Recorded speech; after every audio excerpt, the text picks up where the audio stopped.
Let me tell you, first of all, I'm so excited if you're a guest here. So glad you're here. We've been in the middle of a series, and I think it's pretty exciting, and it's called Courageous. And we've been talking about a lot of great things. I think that this morning, I think it's so important. It's such an important conversation, and that is this idea of courageous faith. Like, what does courageous faith even look like? I mean, do you know someone who has like super courageous faith? Have you ever been pressured to have like really big faith? You know? Okay, let me explain this way.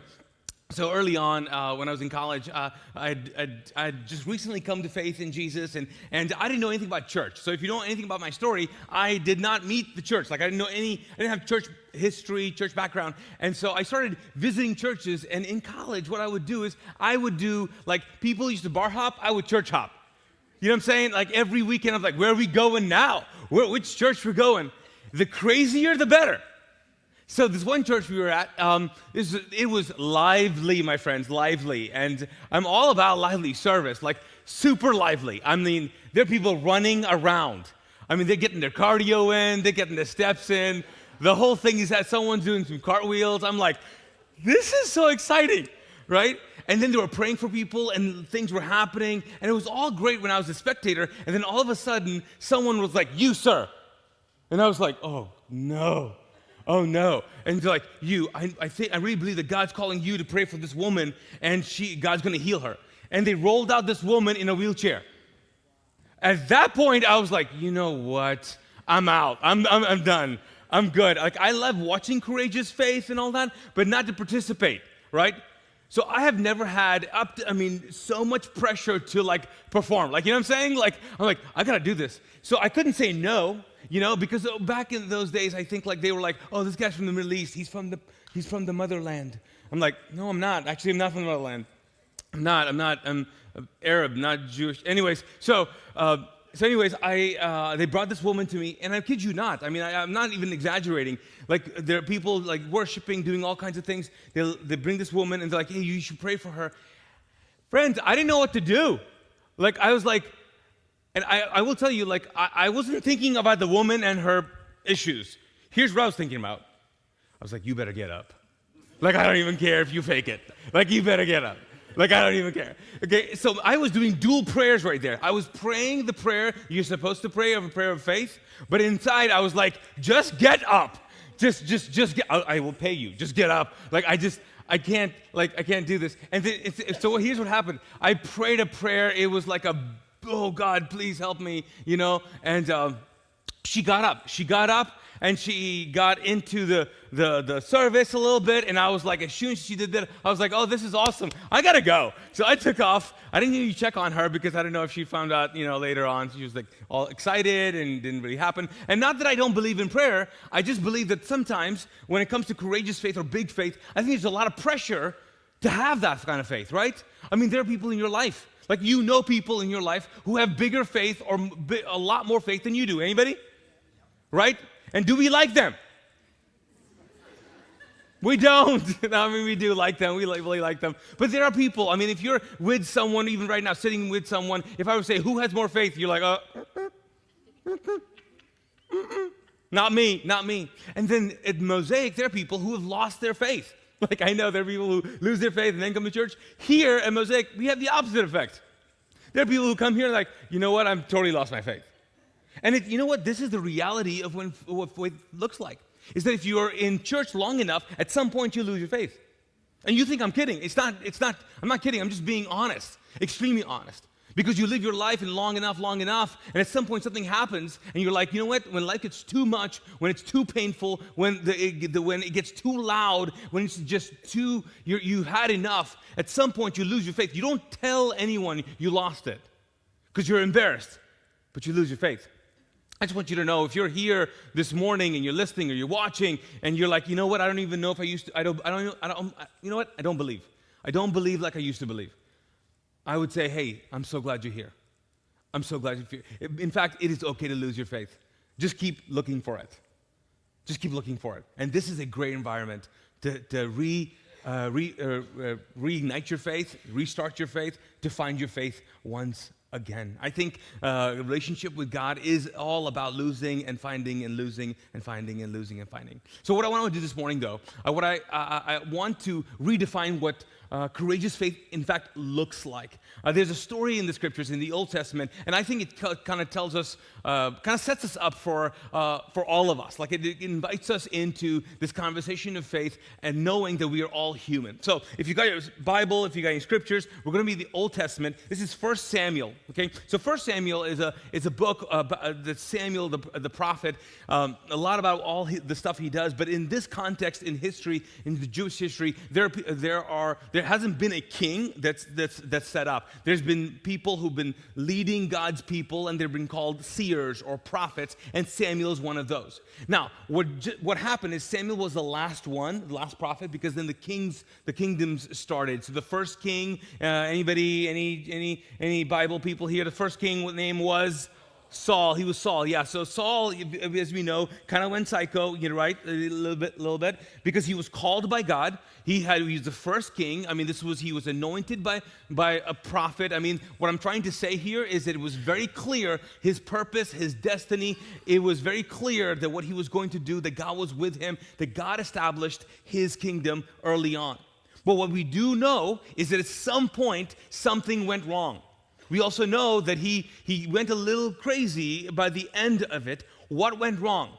He starts off with like this amazing kind of faith, and then he kind of loses it. And I want to point to this one particular passage where Samuel, this prophet, has been talking to this king Saul, and throughout the years, he's the guy who talks to him. He's the guy who says, hey, by the way, you shouldn't have done that. You should do this. You should do this. And so he's directing this king. And there was a history to that. Prophets would direct kings. Samuel was the guy. But in this point, though, in this passage in particular, it's come to a point where Saul has kept on doing things that are not just evil, they seem to point of a lack of faith in the God who actually called him. And so here's what happens. Let's read this. 1 Samuel, this is chapter 13, verses 11 and 14. It starts off, and he says this: "What have you done?" What have you done? Asked Samuel. Like, why did you do this? Now, exactly what did he do? Well, what basically was happening was that they were all gathered together. They were going to come against the Philistines, and there's a lot of war stories here. And so they were supposed to wait on Samuel to perform a religious ceremony in which it was kind of like the deal that God said, I need you to do this, and then you can do that. Like, I'll give you victory, but you need to hold up. You need to not take it on yourself. You need to just wait. And he did not. What he, in fact, did was he did something that Samuel, a priest, should have done. Now, why is that a big deal? The reason why it's a big deal, in fact, is if you look into it a little bit more, he is a political leader, and he assumes the authority of a religious leader. And he begins to mix the two together. And what that means is he's taking his religious authority and civic authority and political authority, and you mix it up together. Now, I don't know if you know this, but every time any religion, every time even Christianity has assumed power, has gotten into power, when you mix the two together, it always becomes corrupt. And you know this, and I know this. When you mix the two together, when you mix politics and you mix religion, and you bring it together and you try to govern people and build authorities and kingdoms based on the mixing of those two, it always becomes corrupt. And we have huge churches and countries that are run by corrupt religious Christian institutions. And see, there is a big issue there, and God had a big problem with it, because it's so hard to manipulate people when you take a political person and you mix them and religious people, and you create a whole kinds of nonsense. And you and I know that. We know this. And so God was like, no, this is over. It's over. So he sends Samuel to him. He's like, no, I get this. Your faith is, loose here, but this is a big deal. And so Saul, he goes, let me give you, he replies, and he gives 3 excuses that I think after reading them, I was like, I think I would give these excuses. So here's what happens. So he says this. Saul replied. He says, when I saw that the men were scattering, that's excuse number one. He said, when I saw that the men were scattering, that my men that I had assembled here was scattering, when I realized when resources were leaving, like you told me you were going to do this, right? This is going to happen. I believed that God was calling me, but when resources leave, I kind of want to do something. I'm with him. He says, when I saw that the men were scattering, one. Number two, and you did not what? Help me out. And you did not what? Come at the set time. Can anybody have a story about that with God? Like you told me you were going to show up this way, and this is when. And you didn't. You didn't.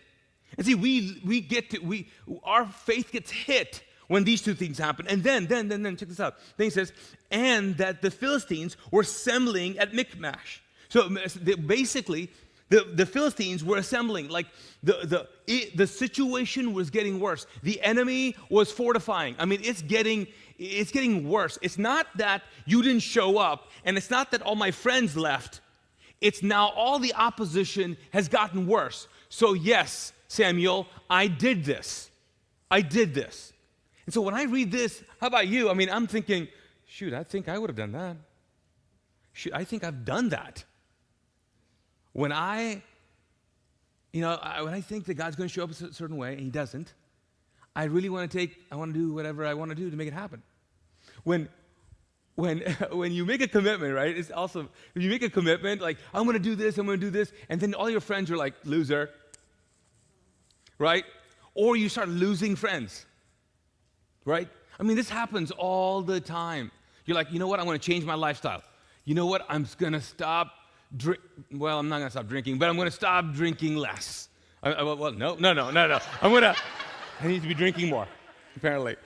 Like, I'm going to just stop. I'm going to relax. I'm not going to get drunk. Like, this is real life. I'm not going to get wasted every weekend. All of a sudden, your friends are like, you're a bore. Forget it. And you're like, you know what? I think I might every other weekend. You know? Like, it happens. It's a real thing. And then when God doesn't show up, it happens. And then when situations gets worse, I don't know about you, I want to fix it. Anybody else? I want to fix this. And so right here, Samuel goes, why did you do this? And he gives him the answer. And he says, yeah, and the Philistines were assembling at Michmash, and here's what I thought. I thought that now the Philistines will come down against me at Gilgad, and I have not sought the Lord's favor, so I felt what? Compelled to offer a burnt offering. And then Samuel says, you have done a foolish thing. Samuel, he says, you have not kept the Lord, the Lord your God, the commandment the Lord your God gave you. If you had, he would have established your kingdom over Israel for all time, but now your kingdom will not endure. The Lord has sought out a man after his own heart. For extra credit, anybody know who that was? David. And appointed him ruler over his people because you have not kept the Lord's command. Here's the problem with that phrase, right? Idea. When I said the man after God's own heart, everybody said what? David. David did more things wrong than Saul. He did. I mean, he got a guy killed. He had an affair. There was all kinds of craziness. He allowed rape in his family. I mean, there was all kinds of stuff that David was like, fail. I mean, he was a terrible dad. I mean, there's a list. There's a list. And what we know is he was a man after God's own heart. Yeah, well, he didn't have a brain then. Because what's going on here? Because this is the guy who apparently had more kind of faith or courageous faith to step into all that God had, even though he messed up so many times. So right here, you got Saul, the guy who's like me, like us. Hey, dude, if you don't show up, if things go bad, I'm taking over.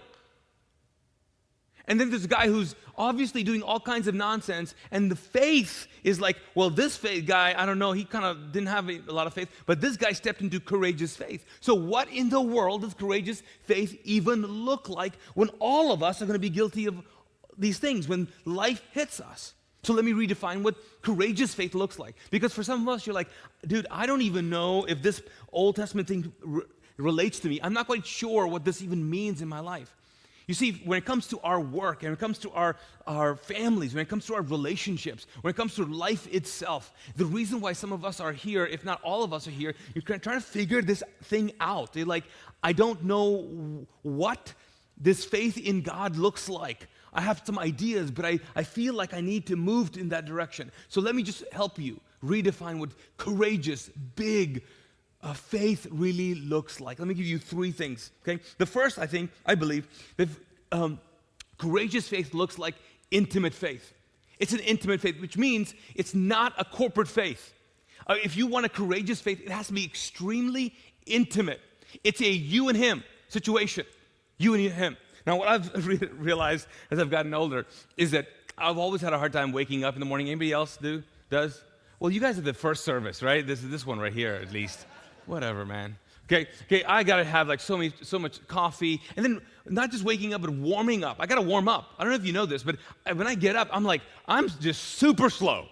I'm like, everything is like, okay, all right, I gotta warm up. And it just keeps on going. And in fact, when I work out, some of these guys, at the gym, some of them are actually here, they make fun of me, okay? They make fun of me. Here's why. Because the class does their all warm-up stuff, for 20-year-olds, and I do my own, okay? I'm like, I'm doing all kinds of stuff, and they're making fun of me, and the guys walk by, and they call me names and all that, and I realized recently that the way I can stop them is, you know what I did? I did this the other day. When the guy was like, what are you doing, and I just looked at him and did it. And he was like, what are you doing? I'm like, nothing. I realized he was like, that's uncomfortable. I'm like, I know. And he's like, stop looking at me. Why? Stop bugging me. It is hilarious. Did you know that you could do like pretty much, like if you could say something, you could do that. I mean, I don't even know if I should do this. Oh, I'll do it. Okay, like I just lick my lips, right? Okay, that's fine. But if I stare at you and lick my lips, it's a whole different thing, isn't it? Like, it's totally different. It's a whole different communication level, right? You want to freak someone out? Just look at them, lock eyes, and do anything. Dude, you'll freak them out. You freak them out. It's the locking the eyes. It's like all of a sudden this intimate moment you created. Even when you come close, like for example, like you could say all kinds of things like, dude, I love when you do that, right? You can scream it out loud across the gym, right? I love when you do that. But if I were to go up to this guy in his ear and go, I love when you do that, it would freak him out, right? Proximity determines the kind of presence you have. You see, so many of us have heard, God loves you. You've heard pastors say, He loves you. God is saying to you, I love you. And when you're sitting in a crowd and the music and all that, you're like, oh, yeah. But man, have you locked eyes ever with Him? Have you ever allowed God to whisper that same thing? It's a whole different thing. When He comes so close and He goes, I love you. Man, that'll rock your world. You'll rock your world. I can scream out, hey, God forgives you. He's saying to you, I forgive you, I forgive you, I forgive you. But if you slow down, if you lock eyes with God, He comes so close and you hear Him say, I forgive you. It'll change your life. It'll change your life. See, for so many of us, courageous faith starts with an extremely intimate faith. It's an intimate moment. And that's why, I love like speaking to you guys and having fun together. But let me just tell you, this is not going to do anything for you unless you've gotten so close, locked eyes, gotten a little uncomfortable, and said some things to God. Because when you say those things to God, it doesn't have to be much. Those are real. Those are real. And so for us, it starts here. It starts here. I can say God believes in you, God is for you, but you have to hear God say, I am for you. I will never leave you. It will change your world. See, Saul never developed that intimacy with God. That's been the problem. That's been always Saul's issue. He got the position, he got the destiny, he got the calling, he got the resources, he got everything else except this intimate moment, except intimate moments with God. So, courageous faith is an intimate faith.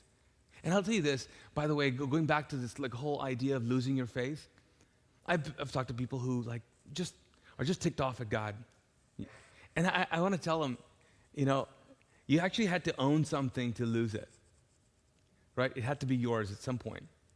And so if you met someone who's like, I lost my faith, just so you know, they actually had a personal moment with God, and it just didn't go that well. So there's hope. Just want to let you know, there's hope for that. Hope for that. Let me give you the next thing. The next is, it has to be an imperfect faith. Imperfect faith. Imperfect. I don't know about you, but I feel like I always need to know the right thing to say.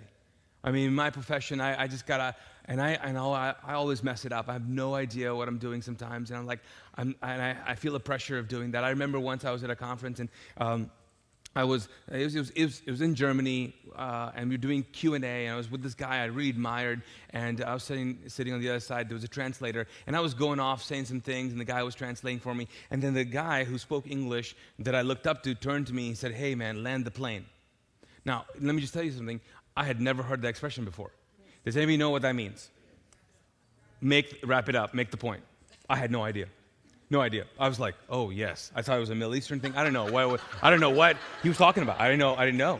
I didn't want to come across stupid, so I was like, oh, he means like land the plane, like really, like, oh, this is good. Your point is a plane, and you're gonna I heard go longer. Okay, that's what I heard. I kept on going. He full on interrupted me, and it was so like he saved the moment. But and then we were debriefing at lunch afterwards, and I was like, bro, I didn't know what that meant. He was like, what? I was like, I have no idea. And I didn't want to admit that I did not know. By the way, just being an immigrant and English is my second language, there's some things you guys say, I just go with it. I have no idea what you guys are saying. I'm like, yeah, yes, great, whatever. Till I find out, oh, that's inappropriate. Okay, I didn't know what, I have no idea. And what I've realized is like, when it comes to faith, there's a pressure. Courageous faith means that you have all the answers. So when you look at someone, they have a huge faith or big faith or strong faith, you're like, they have all the answers. God speaks to them. God speaks to them. Here's the problem with this. Okay, here's the problem with this. When courageous people, when you think when you've heard from God, and then you hear from God, and it does not happen, what happens then? Because I have met people, and I know people, who thought they heard God like years ago, and they're still holding on to that. So they're past what they heard, basically they're sacrificing their present for a past word they got from God. And I want to just say, hey, I know you're super spiritual. You were wrong. Do you know how hard it is for highly spiritual people to admit that? Because there's something inside of us that goes, no, God, I heard from God. And I just want to say, you didn't. You didn't hear from God. Now you've leveraged your finances, your relationships, and went down a path and tried to follow a dream that was never God's. And man, there are people who are still in it. There's a pressure for that. I think for some of us, you're like, yeah, but I've heard, I'm not perfect. Hey, I get it. You can't be perfect. In this faith, you cannot be, perfection cannot be the goal to this. You can't get it all right. There's no way. The more you know God, the more you are not going to understand Him. It's just going to be imperfect. I mean, that's the deal. Here, let me read you this, right? 2 Corinthians says this. It says, this is Paul. He says, so I'm not defeated by my weaknesses. But what? delighted. For when I feel my weakness and endure mistreatment, when I'm surrounded with trouble on every side and face persecution because of my love for Christ, I am made yet what? Stronger. For my weakness, I love this phrase now, it's coming up. I love this phrase. You got to help me with this. My weakness becomes what? Say it out loud. Becomes what? A portal to God's power. I'm like, sign me up for that. Because you know what? Ego is God's repellent. Because ego's like, I can't do that. The scripture says he rejects, he resists the proud. He resists it. He resists them. He's like, he can't do anything with that. And so if you keep holding on to like, I'm right, I gotta be perfect, I gotta be perfect, I gotta come across perfect, you can't, you're not God's portal to his power. You physically cannot do that. It will not happen. And for so many of us, the courageous faith looks like, no, I just gotta get it right all the time. I have to get it right all the time. Friends, it's not true. I wonder how many things you and I have not stepped into because there's this thing, if I don't do it right, if I don't get this right, if I'm not successful, I'm not going to try. Why wouldn't you? Yeah, but Naeem, I can't do this. I can't get on a program. I can't be that disciplined. I can't do this. I get it. I get that. But if you and I will have to move towards courageous faith, it has to look like we have to move without knowing that we're going to mess up. And it's okay. But Naeem, you have no idea how I mess up. I don't want to know. But he knows. He knows. And he's still for you. He's still for you. Again, going back, you just have to stop and let him whisper it. And you'll believe it. In the midst of imperfection, like we talked about David, come on. I think he had something right, didn't he? Okay, the last one is this. It has to be an incomplete faith. An incomplete faith. What does that mean? That means sometimes it doesn't make any sense. It really does not make any sense. I mean, if you think about like just this past week, last Sunday with Kobe Bryant and his daughter and other family members, and I mean, you hear that tragedy, and then you go, what's going on? And it's more people. I mean, people die every day without like clear answers on what's happening. I mean, even in China, like right now, I think it's up to 14,000 people who have been infected by the virus, and about 300 people have died. And you just stop and go, what's going on? And I'm hoping and praying that no religious crazy nut will give an answer like, this is God's will for blah, blah, blah, blah. I'm like, I hope that doesn't happen. But I gotta be honest with you, you look at that and you look at the people involved and you go, why? Why? I know people in my life who are much older and they're just stuck in just a broken situation. You're like, you're never gonna get out of rehab. And it's just a bad situation, Do you know that the mind creates dopamine, right? You've heard about dopamine. It's connected to doing certain activities that releases that. Working out does that. Drugs obviously can enhance that too. But do you know that reason creates dopamine too? When your mind puts two and two together, it releases a little bit of dopamine.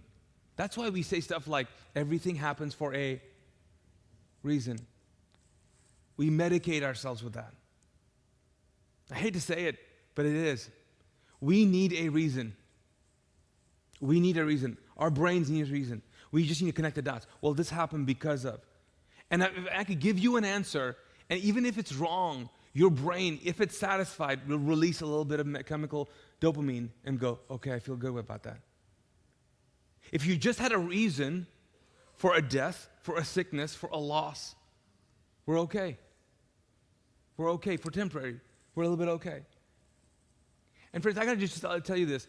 Like when it comes to a Christian context, when it comes to Jesus context, let's not be guilty of that. Let's not be guilty of medicating people. Medicating people with stuff that's not really true. The truth is, we don't know. We don't know. We might have maybe some ideas, but in this dimension that we're in, we just don't know. And it's okay. It is so okay to not know. To just not know. It's a very insecure place to be in. But just so you know, God is never going to be contained in a box or in a set of theology. He's just not. We like edges and borders. We like things packaged together. And God doesn't. He just doesn't. He never will. And if someone's got God figured out, they're just making it up. Why? Because they're medicating themselves. I need to know. My brain works like that. And when you and I'm just telling you this, when you and I get addicted to that, we will make up dumb things to justify horrific things. And we would rather stand on some things and stand on issues versus just sit with broken people and just go, I don't know what to say. Because I'll tell you what I've realized is there are times where I don't know what to say. All I know is I know I need to cry with you. Like I know I just need to be here with you. I just know I need to pray for you. I just have to love you. I got to just be around you. I don't know why God allowed this. And I understand why you feel that He does not care because He let this happen. I get it. I get it. So let me redefine courageous faith. It is a faith that is incomplete, it is imperfect, but yet is extremely intimate. Extremely intimate. That's what courageous faith looks like. Not making extreme faith statements and seeing them come to be. No, it's staying faithful to this intimate relationship with God that moves you and moves you. Because I've seen people that been a part of a community and then things happen. I mean, let me just tell you, do you know the amount of people who've left the church? I mean, I'll just say it. Like the amount of people, the amount of disunity there lies in the church because of the last 4 years. In my mind, I'm like, what's going on? People are losing their faith, losing their mind. For either sides, they're just getting angry. And I'm like, what is going on? See, I think at some point we got to stop and go, that's not what courageous faith looks like. Courageous faith doesn't look like that when everybody else follows, I'll follow. When so-and-so acts a certain way, I'll act a certain way. When so-and-so things are right, I'll be right. No. It doesn't matter what church leaders do and church politicians do. It doesn't matter what your mom did. It doesn't matter. It's what you do. It's what you choose to do. And do you and I have an intimate faith that goes, God, I've locked eyes with you, and here's what it is. I'm not perfect. I don't understand. Here, let me read you this. This is so profound. 1 Corinthians 13, it says this. It says, for now, in this reality, he says, we see but a faint reflection of riddles and mysteries as though reflected in a mirror. But one day, we will see face to face. My understanding is incomplete now, but one day, I will understand everything, just as everything about me has been fully understood. I mean, that in itself is like, oh, wow, I don't even understand what that means. Then he keeps on going. He says, until then what? He's like, until then, this is the faith you need to live by. Until then, there are three things that remain: faith, hope, and love. And yet love surpasses them all. So above all else, when you don't know what to do, let love be the beautiful prize for which you run. He said, when it doesn't make any sense, There are three things that always need to make sense. And that's why as a church, if you've never heard this before, I don't know why, but I'll say it again. I mean, our vision of what we're trying to create is what? We're a diverse community that lives by faith, that's known by love, and that's what? A voice of hope. Because those three things anchor everything, and love is the hinge on everything that we do. And so, what are you not attempting? What are you shying away from, pulling back from? Because you're like, I don't have that kind of faith. It's okay. It's incomplete. It's okay. You don't know everything. It's okay. And you're not perfect. I mess up all the time. I think I'm even addicted to some things. I just want to tell you, it's okay. It's okay. As you move towards healing, it's okay. We are the broken becoming beautiful. And that's why we're a Mosaic. That's why we do this. So what does it look like for you? What does it mean for you to step into a place? Which, by the way, this church, if it's anything else, it's a safe place. It's a safe place to lose your faith, to find it again. It's a safe place to just admit some things. It's okay. And you know what a courageous church looks like? A courageous church looks like where people can just say some things that are totally contrary to what that people think we should believe, and it's okay. We don't lose our minds because our kids have different thoughts. A courageous family looks like that, where people can just explore all their feelings. That's what a courageous community looks like. A courageous family looks like. A courageous church looks like. So I don't know about you, but I want to be that. I want to be a part of that. I want to help create something like that. So what about you? Are you allowing people in your life? Are you allowing yourself to have courageous faith, to be imperfect? Because it is a gift.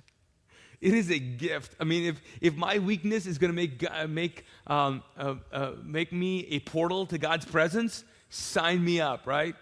It's a gift, and my weakness is a gift. My imperfection is a gift. I want it. I want this. Man, if you don't understand some things, and if you're still discovering things, yes, it's a courageous faith you're living in. And if you are willing to just lock eyes, I believe you can have courageous faith. Let me read you this one passage of scripture, and I'll pray for you. This is one I think I've shared before. It's one of those I just love. It's one of the first passages in the Bible. When I first came to faith, it just kind of rocked my world. And it says this. This is in Psalms 27. Psalms 27. It says, "The Lord is my light and my salvation." I'm not talking about you. I don't know about you. I'm talking about me. The Lord is my light, and he is my salvation. Whom shall I fear? The Lord is the stronghold of my life. Of whom shall I be afraid? When the wicked advance against me to devour me, it is my enemies and my foes that will stumble and fall.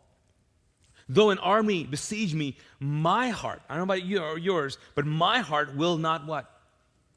Will not fear. Though war break out against me, even then I will be confident. One thing I ask of the Lord, this is the only, this only do I seek, that I may dwell in the house of the Lord all the days of my life, to gaze on the beauty of the Lord and to seek him in his temple.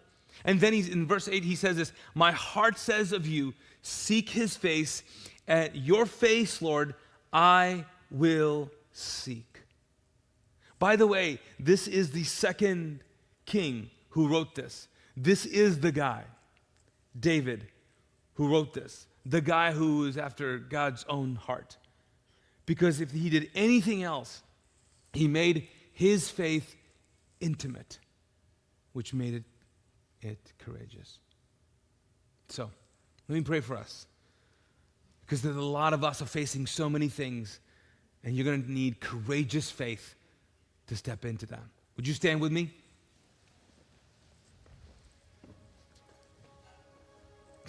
Lord God, we thank you so much for just this conversation. Thank you for allowing us to reframe what courageous faith looks like. Because for so many of us, we have the pressure to go, to be perfect and to know everything and to act a certain way. And Father, courageous faith is what we need, because for so many of us, we are facing things that are so complicated. There's so many questions when it comes to our faith. There's so many imperfections in our lives. There's so many things that we just have to, honestly, we feel like we need to clean up. And God, I thank you for your presence that allows us to hear those things. I thank you for people here who put themselves in a situation, in a room, in an environment that they could just hear from you. So Lord God, I pray that in this moment they would lock eyes with you. They would lock eyes with you. And that they would say, God, know me. Know me. Know everything there is to know about me. You know who I am. I'm not hiding anymore. I'm not hiding anymore. You know me. You know where I lie about things and I cover up things. You know how I medicate myself. You know the thoughts I struggle with. You know the pain that just is overwhelming at times. You know how I'm so scared about the future. You know that I have such a hard time just being alone. You know all the prayers I've prayed. And you also know that I just ask, God, why? Why do you allow things like this to happen? Why do you allow just painful things in my life? Why have you let me go through this? Why haven't you showed up? Why am I still single? Why can we not have kids? Why is this not turning around? Why? God, why? Father, I pray that we would be bold enough to ask these questions. We would get close enough to hear you whisper. That we would be courageous enough to just allow you to look at us and for us to look at you.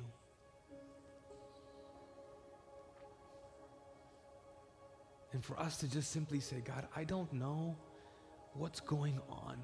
All I know is I'm here in this moment. Would you do something that only you could do?